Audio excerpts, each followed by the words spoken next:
Augustine, Philosopher and Saint, lecture number 4. In this lecture, we're looking again at Augustine's life as told in the Confessions, and we're looking at it now from the emotional angle, after having looked at it from the intellectual angle last time. But once again, we can start with philosophy, which sounds, of course, very intellectual, but philosophy for Augustine means the love of wisdom. And he never tires of reminding us that the word philosophy is a Greek word meaning love of wisdom. So philosophy is a form of love.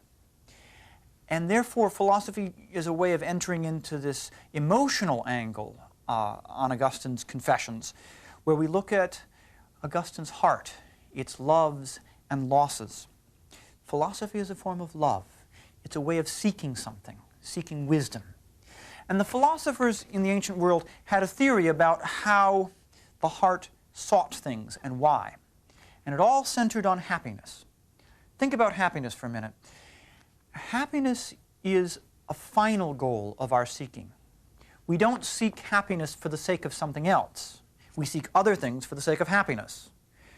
If we're wise, we seek money for the sake of other things and not for its own sake. We seek power, if we're wise, for the sake of doing something good that will make us and others happy. But you don't seek happiness for the sake of something else. Once you have attained something that makes you happy, that's where you want to be. That's what you were going for. It's not a step on the road, it's the goal.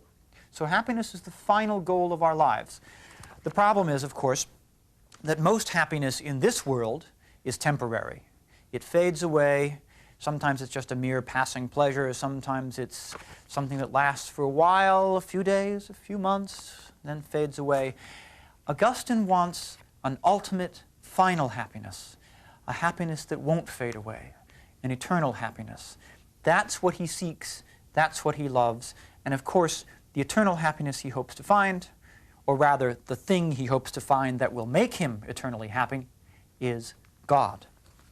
So that's the emotional angle. It's the angle of love, of seeking that which will make us ultimately happy. Now, the problem is, of course, that most of our loves are directed at things that won't make us ultimately happy. And we can talk about this in terms of what is really the highest and best of all earthly loves, and that's the love of friendship. Augustine loves friendship. Friendship is literally the best thing on earth. It is a form of love. But it can go wrong because it's not the highest thing of all. And friendship, after all, can be the source of terrible, terrible grief. And Augustine describes a friendship in Book 4, rather, of the Confessions. And he describes the grief that results when he loses his friend in death. And it's one of the most moving passages in all of ancient literature, indeed all of Western literature. Let me sketch the story here, and then we'll talk about the analysis of grief that Augustine gives us in Book 4 of the Confessions. Augustine, in Book 4 of the Confessions, is a Manichaean. He's a heretic, the bright young man in Africa, smarter than all the other people, and he's leading a whole bunch of his friends into heresy with him. A bunch of adolescents in sort of fundamentalist, Bible Belt, rock-ribbed Catholic Africa who think that they're smarter than all those dumb Catholics. They're Manichaeans, they're more spiritual, and he's leading a lot of them astray. That's what Augustine the bishop, the author of the Confessions, thinks. Of course, young Augustine at the time thinks that he's leading them into a more sophisticated form of religion, a more spiritual religion, a smarter religion. And he's mesmerizing all these friends of his. And one of them is a young man that he's very close to.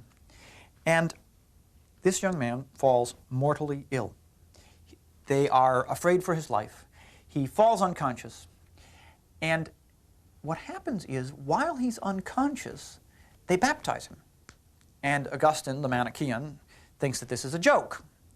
And the young man recovers. He recovers consciousness, and briefly he recovers health. And everybody takes a deep sigh of relief and thinks, oh, he's out of the woods, he's out of danger, he's not going to die.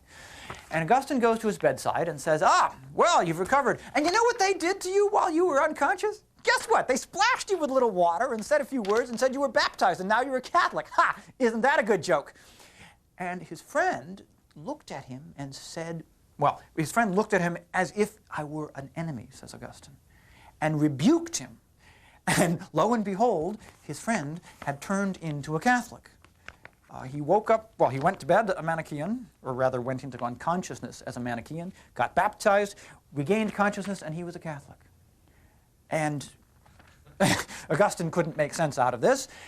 And he figured, well, all right, this guy is superstitious or something. I'll get back to him and I'll turn him back into something intelligent like a Manichaean again. But before he has a chance to do that, his friend gets ill again, he relapses, and dies. Augustine the bishop, right in the Confessions, says what happened is that God, in his mercy, snatched his friend away from him, away from his folly, so that he could keep him safe forever. God was taking this friend away from him out of mercy, keeping him safe for all eternity, so that he wouldn't turn back into a Manichaean. Because, of course, if you die a Manichaean, you die damned. This is something that Augustine takes for granted and the whole Catholic Church took for granted at the time. If you die outside of the Church as a heretic, you die as a damned person. So Augustine's friend dies as a Catholic, freshly baptized, his sins freshly forgiven. Augustine's friend is safe from all harm. But young Augustine the Manichaean can't see it that way. He cannot possibly imagine anything good coming out of this. And he describes, or rather now Augustine the bishop, describes the grief of young Augustine in terms that are so extraordinarily memorable that I've just got to read it to you. It's one of the most, well, as I say, I think it's the most moving description of grief that I know of. And it shows you Augustine the poet, as it were. At this sorrow, my heart was utterly darkened, and whatever I looked upon was death. My native land was sheer torture to me, and my father's house was a terrible emptiness, a terrible unhappiness. And whatever I had done with this friend of mine, now that he was gone, turned into terrible torture. My eyes looked for him everywhere. I sought him everywhere with my eyes, but he was not granted to me. And I hated all places because he was not in them. Nor could those places say to me, "Look, he's coming," as they did when he was alive. It's as if the whole world is empty of his friend. Every place he turns, there's just sheer absence. I keep on being bowled over by that passage, by the poetical power of it. But behind it, interestingly enough, is a theory. Augustine never has poetry without a philosophical theory behind it. And the theory itself is very beautiful. It's a theory about the nature of friendship, and then, therefore, the nature of grief. Friendship is a form of love. Every ancient philosopher agreed about that. It's a form of love which unites two souls.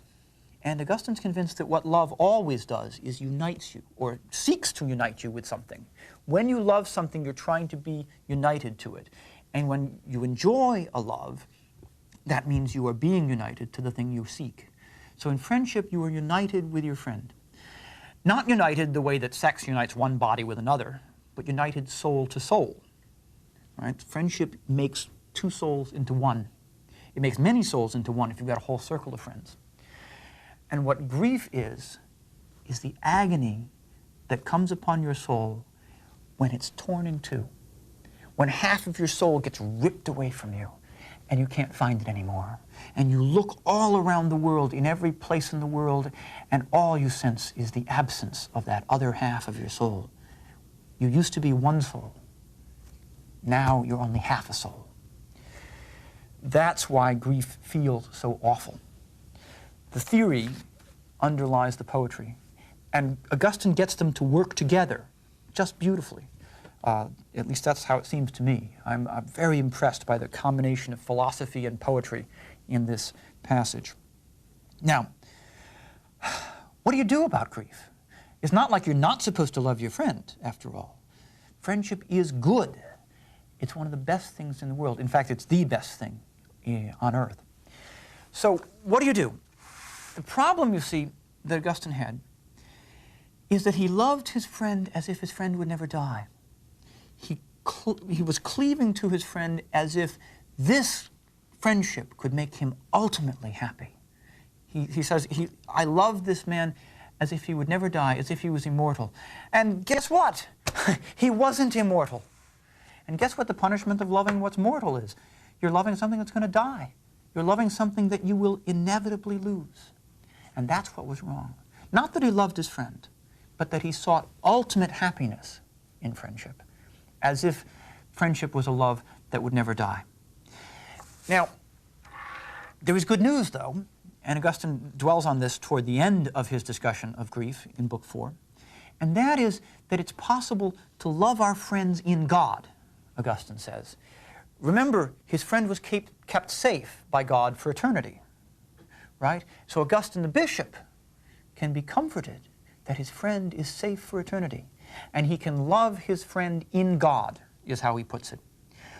When you love something in God, you love something for the sake of the happiness which is eternal, and you share in a happiness that is eternal with your friend. And so loving your friend in God means that you will love what is never lost, love what cannot be lost. Because ultimately, fundamentally, most deeply, you're loving God, who can never be lost. And in God, you love your friend, who is being kept safe for eternity by God. And that protects you from that aching, awful grief. The grief is supposed to be, for Augustine, a sign that something's going wrong. Life shouldn't be that miserable. If you are that miserable, that grief-stricken, that's a sign that your love has gone astray. You've tried to find eternal happiness by loving something that's not eternal.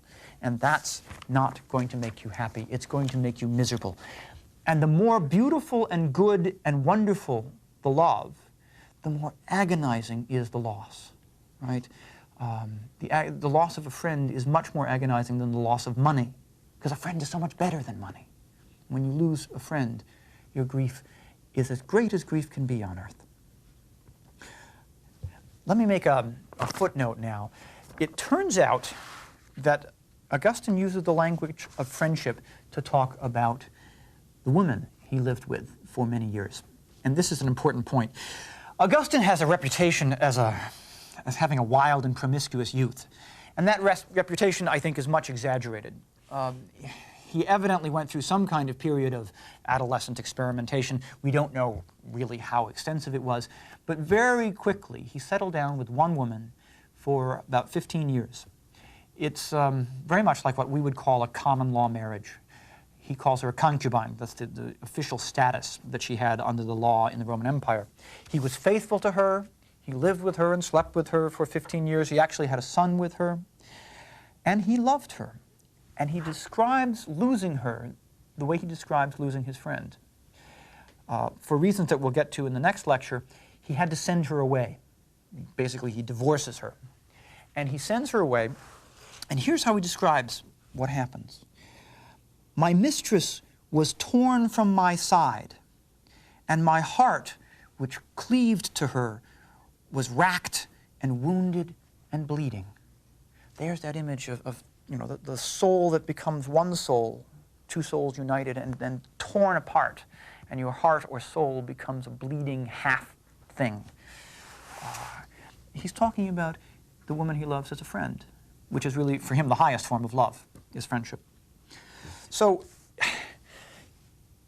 Augustine's sex life is not just wild promiscuity. Indeed, I think Augustine, despite his reputation, is not really obsessed with sex, as people will sometimes say. If he had a choice, he would write books about friendship and not about sex. Unfortunately, he didn't have a choice, and he had to write a lot of books about sex. And he said things about sex that most people don't like. But what he says about friendship is, well, more beautiful, still disturbing, because of the stuff about grief and the stuff about loving your friend too much or the wrong way. It's kind of surprising to discover you can love your friend the wrong way. And Augustine's very convinced that that's true. Well,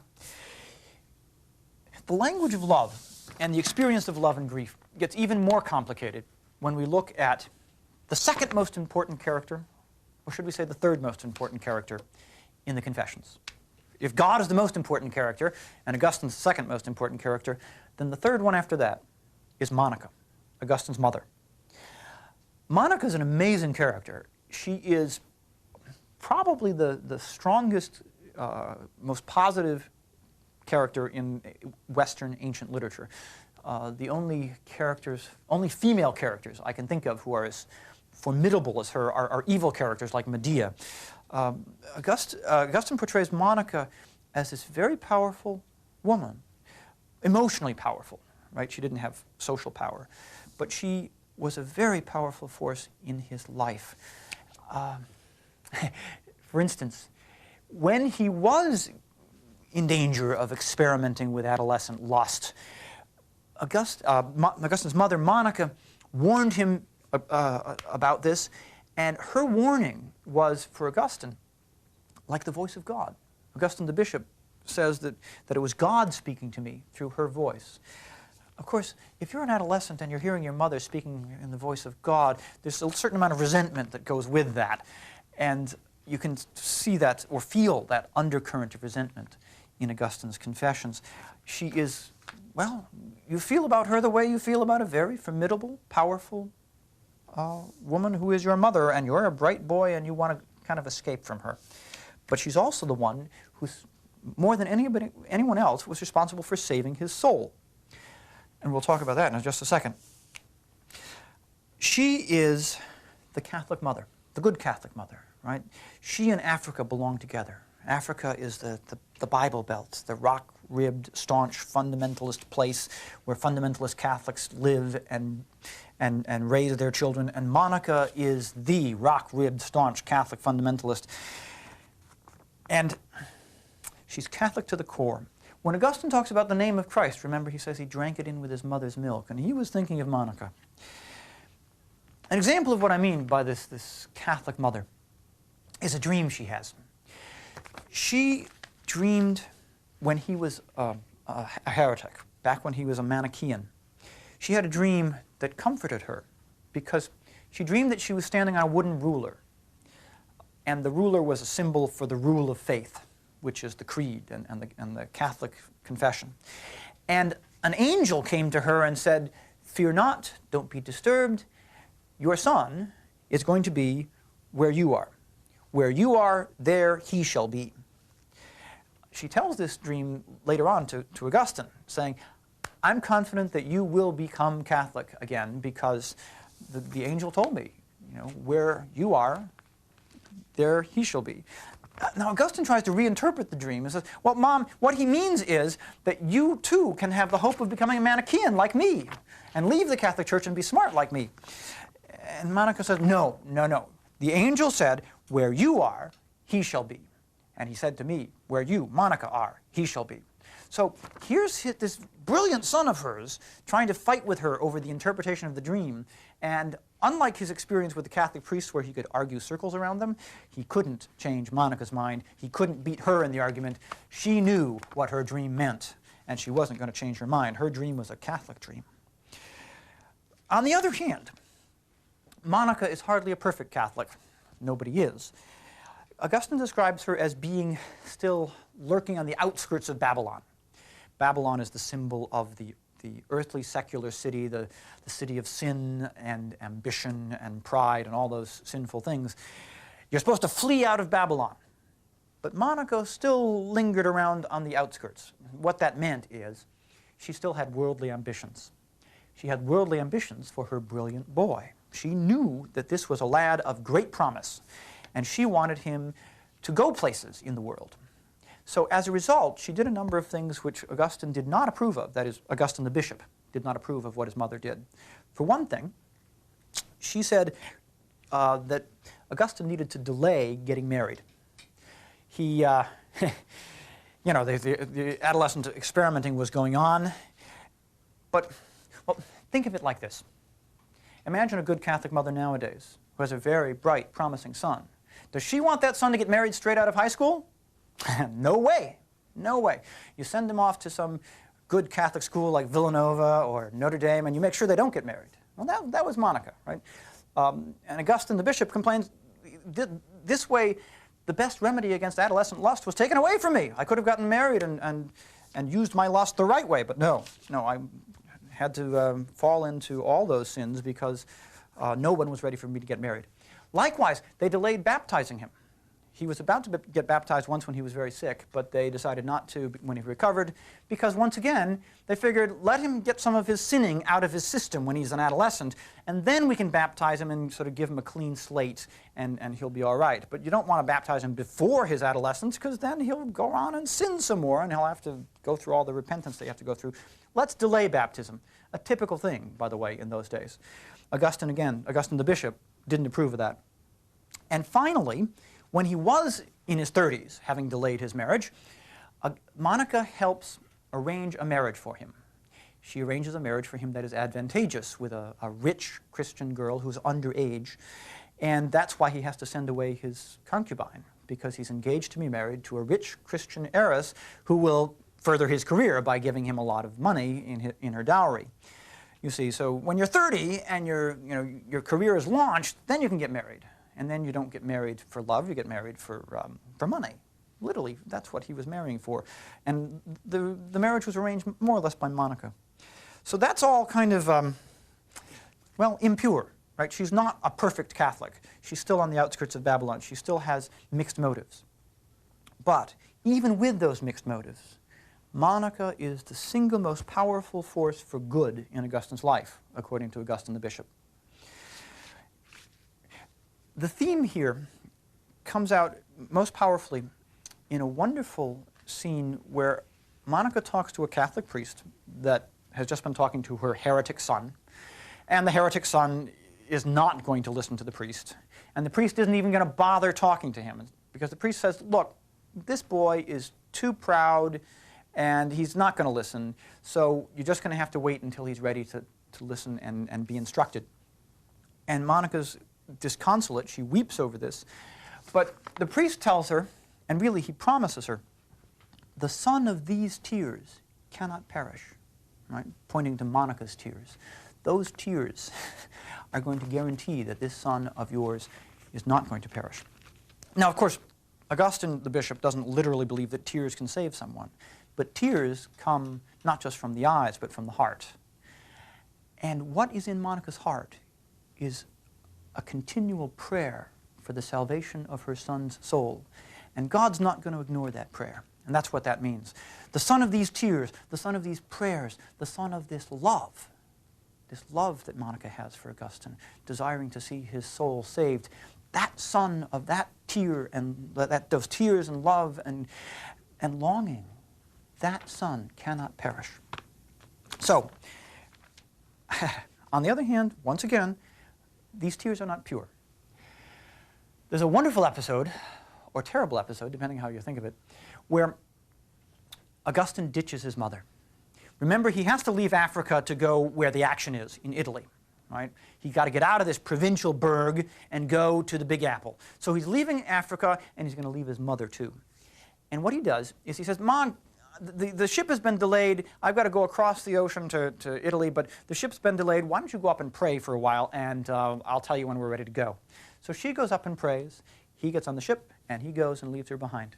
And he goes to Italy to seek his fortune, leaving Monica behind, weeping, the tears in her eyes again, praying.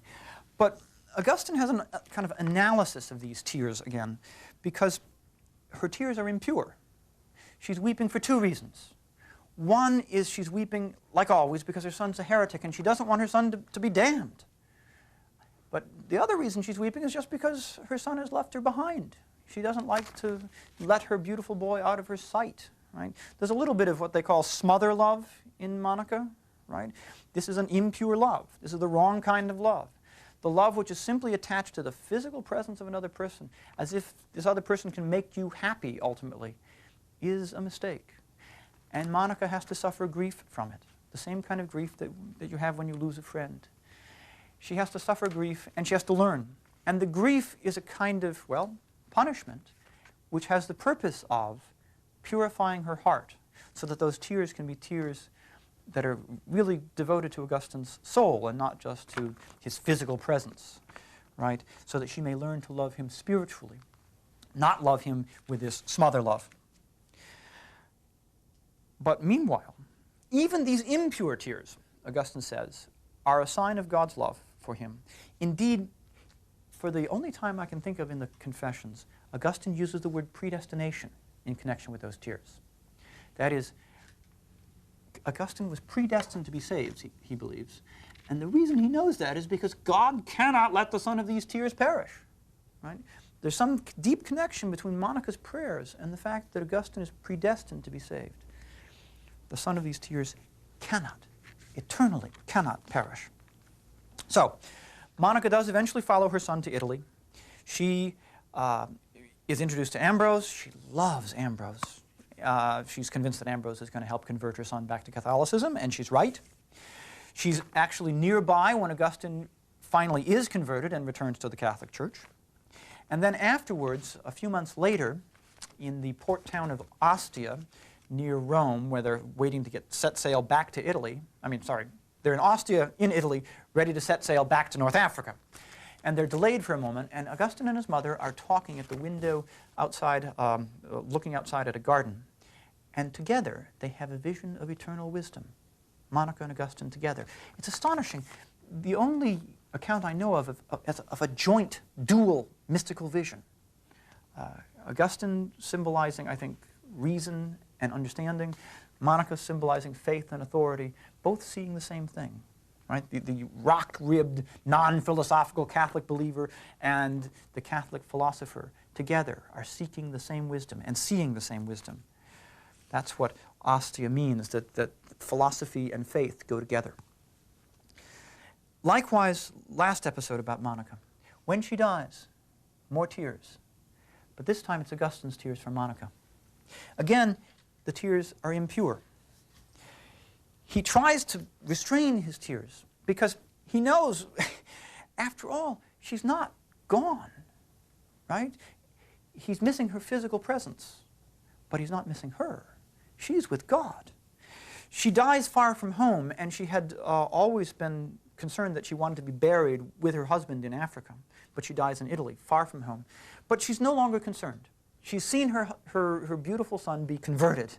He's safe eternally, and now she doesn't care where she dies. She says, oh, bury my body anywhere. God knows where to find it on the last day. She's no longer concerned about the location of her body, but her son is. Her son misses her, misses her physical presence, and he weeps over her because he doesn't really know in his heart that she's safe.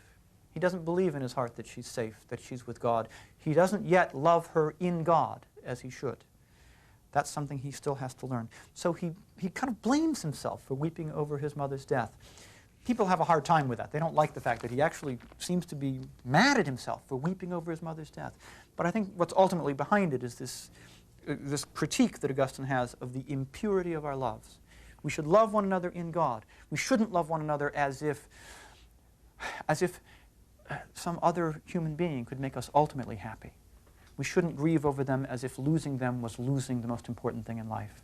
Because, after all, he hasn't lost her. He's kept her safe for eternity in God.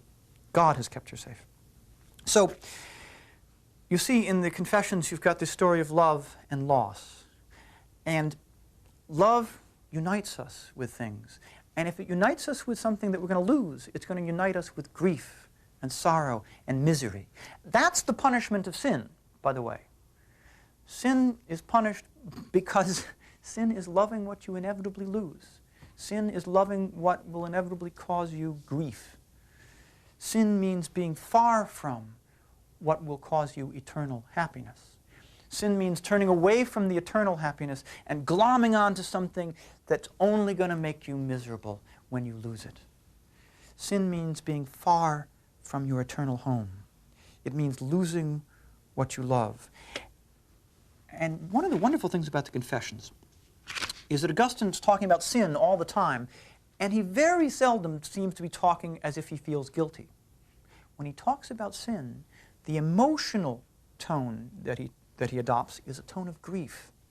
Sin makes him feel not guilty, but grief-stricken, miserable, longing, almost nostalgic. That's the ultimate punishment of sin, is to lose what you love. Now, the opposite side of it is, the best state to be in is a state of longing and prayer, sighing for that country that you're far away from, but you want to get back to. And next time, we need to talk about what it's like being on the road back to home.